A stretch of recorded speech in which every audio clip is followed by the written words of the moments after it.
Buong karangalang inihahandog ng DZRH para sa bagong milenyo ang isa pang magandang dula mula sa panulat at direksyon ni Salvador M. Royales. May pangako ang bukas.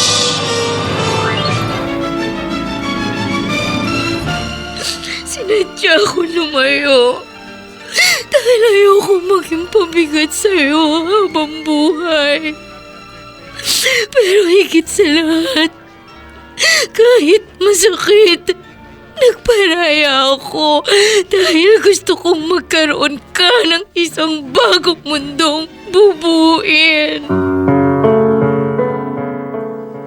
May pangako ang bukas. Kasaysayan ng mga kaluluwang lupaypay na ang pusong hapong-hapo sa tindi ng malabis na pagdurusa. Subalit sa kabila ng lahat, huwag kalilimutang paglipas ng isang dapit hapon ay sisikat ang araw na magsisilbing tanglaw sa sinumang tinakasan na ng kawalang pag-asa. Dahil sa likod ng mga hinagpis ay may naghihintay na ligaya. Sa bawat kabiguan ay may makakamit na tagumpay, laki pang pangarap na sa bawat himaymay ng laman ay muling mabuhay ang dugong nananalaytay sa mga ugat at unti-unting mauusal ang mainspirasyong mga katagang. May pangako ang bukas. May pangako ang bukas. Isa na namang natatanging dulang pangradyo na inyong aabangan at kalulugdan, mag-iiwan ng mga magagandang halimbawa at aral. May pangako ang bukas.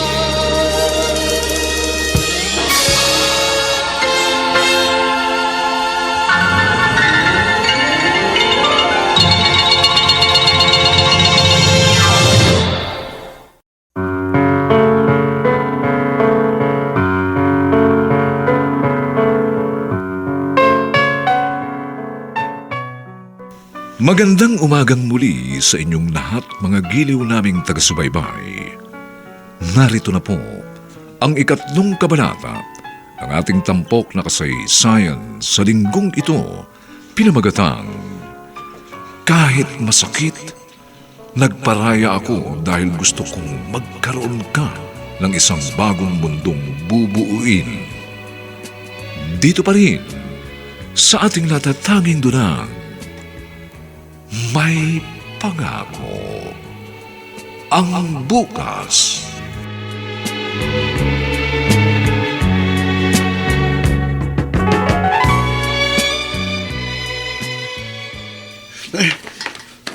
Ano ito? Bakit nandito tayo sa kwartong ito? Saka bakit pareho tayong nakahubad? Lasing na tayo kagabi. Oh. At hindi ko na rin kaya mag-drive, kaya kumuha na lang ako ng taxi para ihatid tayo sa pinakamalapit na hotel na ito. Ibinilin ko na rin sa guard ng resto bar ang mga kotse natin. Pero bakit nga ako nakahubad?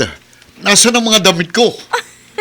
You mean, nakalimutan mo na ang nangyari sa atin kagabi? We made love, Arman. Huwag mo ko lokohin. Lasing ako kagabi. Kaya wala akong kakayahan na gawin ang sinasabi mo. Oh, Arman, please. Gagawin kong lahat para sa'yo. Mahalin mo lang ako. Bitiwan mo ako, Bernadette! Wala akong nararamdaman para sa'yo. At kung pinlano mong lahat ng ito para mapilitan akong pakasalan ka, hindi yun mangyayari!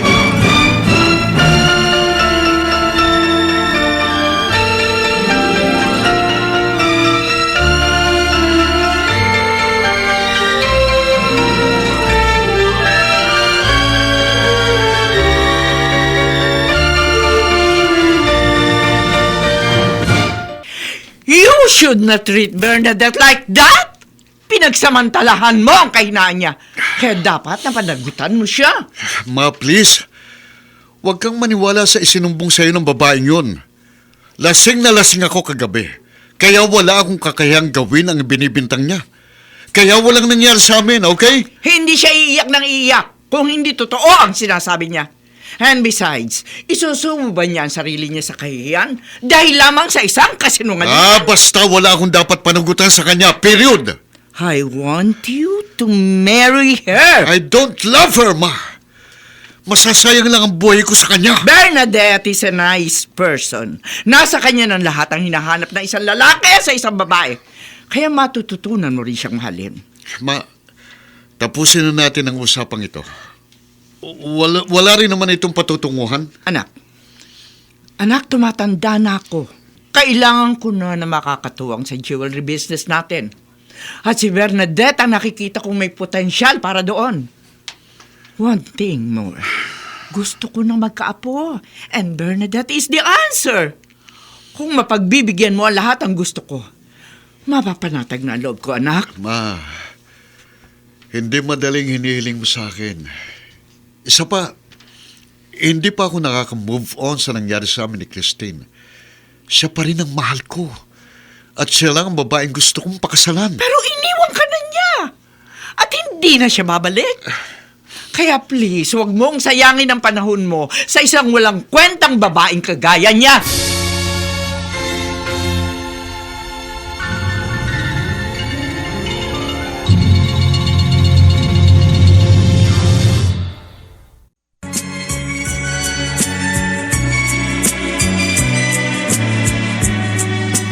At ngayon, balikan natin ang tampok na kasaysayan sa ating dulang. May pangako ang bukas.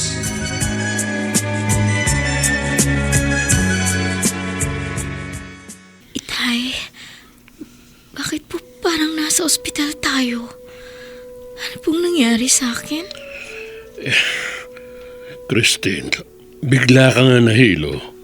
Pagkatapos kitang maalalayang maupo sa bangko, nung magsuka ka ng magsuka, hindi na ako nagdalawang isip na isugod ka rito sa provincial hospital.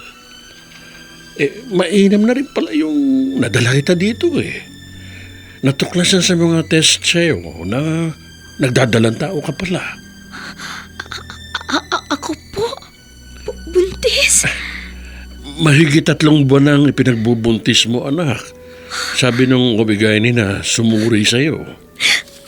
Kung ganun, nagbunga naging pagtatalik namin ni Arman. Nung gabing yun, na ipinubaya ko sa kanya ang aking sarili. Anak, kung ako lang masusunod, gusto ko nang ipaalam kay Arman ang mga nangyayaring ito. Dahil kung mayroon ka mang dapat maging karamay sa mga sandaling ito, yun ay walang iba kundi siya. Itay, nakikiusap ako. Huwag na huwag po ninyong ipapaalam kay Arman na lahat ng ito. Ipangako niyo po. Siya nga pala, anak. Dahil hindi rin ako mapanatag sa mga nangyayari sa iyo nitong huli, ikinuwento ko sa doktor na tumingin sa iyo ang nararanasan mong mga sintomas, gaya ng pamamanhid ng buo mong katawan at iba pa. Itinuro niya ako sa neurology department. Doon daw ako magtanong. Neurology department? Pero bakit daw po roon? Yun daw kasi mga sintomas na umaatake sa'yo.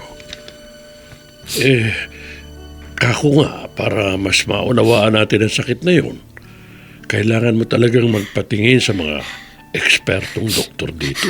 Huwag na po, Itay. Tiyak na magastos po ang pagpapakonsulta. Wala naman po tayong gagastusin para sa proseso. Hindi pwedeng baliwalain ang kalagayan mo, anak.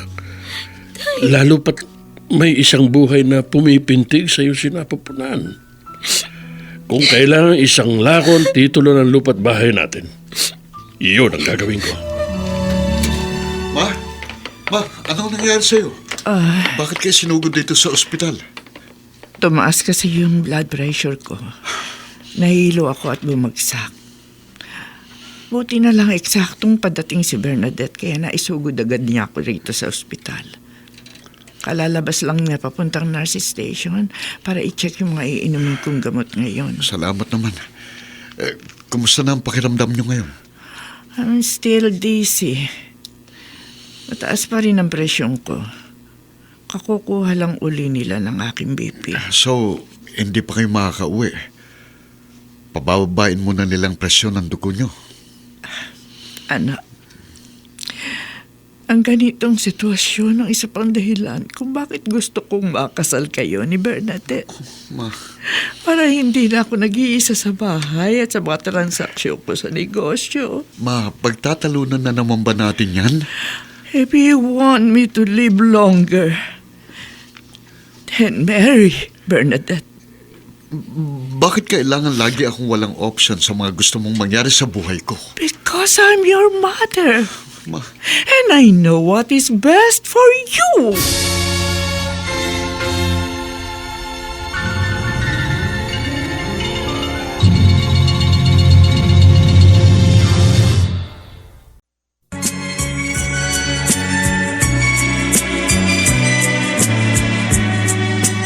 At ngayon, balikan natin ang tampok na kasaysayan sa ating dulang.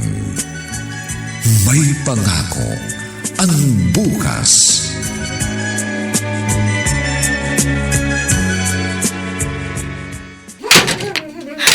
You can't do this to me, Arman!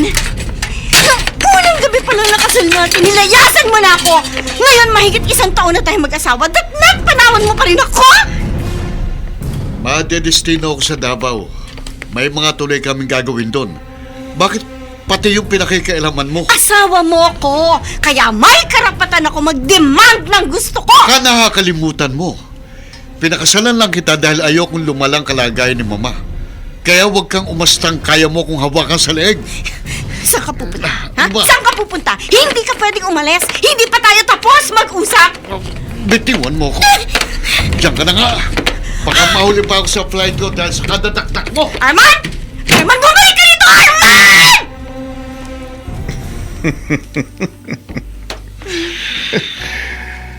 Ang hirap talaga ng kalagayan mo.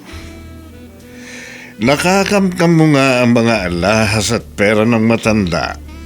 Butata ka naman sa asawa mo. Galing mo rin mga asa rin, no? Baka gusto mong hindi na kita siputin dito. Mabuti pa, ganito na lang. Habang sinisimut natin ang kayamanan ng asawa mo at ng nanay niya, pwede magpakaligaya tayo. Ang ibig mong sabihin? Total pareho naman ang likaw ng mga bituka natin eh.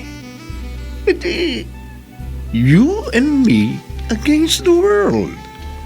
Alam mo yun? Pwede ba, Roger? Huwag mo akong demonyohin. Hindi kita gusto, okay? Promise, promise. Magugustuhan mo rin ako pagkatapos ng gabing ito. Kayang-kaya kong ibigay sa iyong hinahanap mo. Kayang-kaya ko. Roger naman, huwag nga.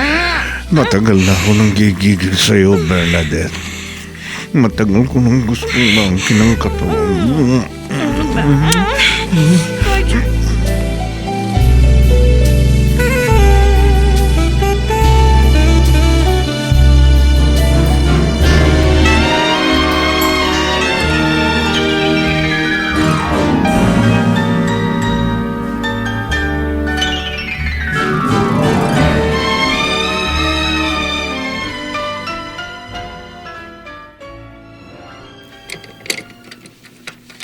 Ha? Bakit para na lahat ang i-deliver ko mga alahas? Nawawala yung may mahalagang hiyas at mamahaling kwintas at pulseras. Wala naman ako ibang pinagkakatiwalaan ng mga ito kundi si Bernadette. Oh my God! Ito palang isang kaha. Wala na ring laman.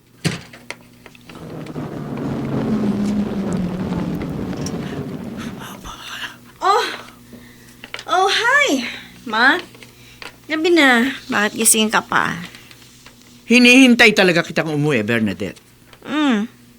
Itatanong ko kasi sa iyo kung nasaan yung mga alahas na i-deliver ko sana bukas sa isa kong customer. Bayad na ang kalahati ng mga iyon. And not only that, bakit wala na rin laman yung isang kahako ng mga alahas? Ho?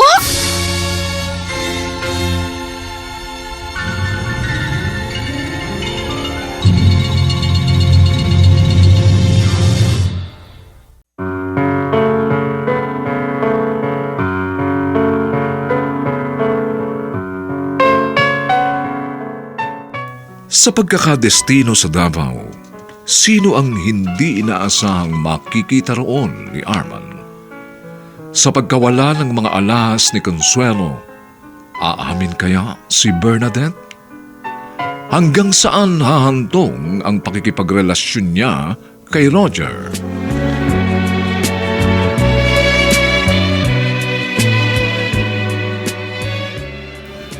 Mga nagsiganap: Phil Cruz, Dante Castro, Dionel Benjamin, Susan Robles, Chiquit Amor, at si Vilma Borromeo sa papel na Christine. Nilapatan ng tunog ni Jerry Butia. Sa musika ni Buboy Salonga. Superbisyong teknikal ni na Eric Lucero at Bong Muyar.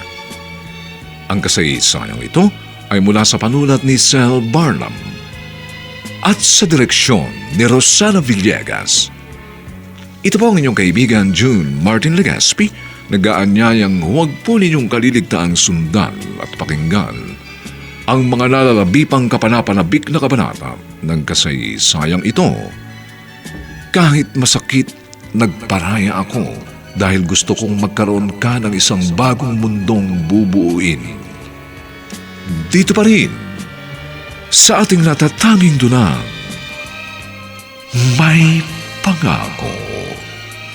Ang bukas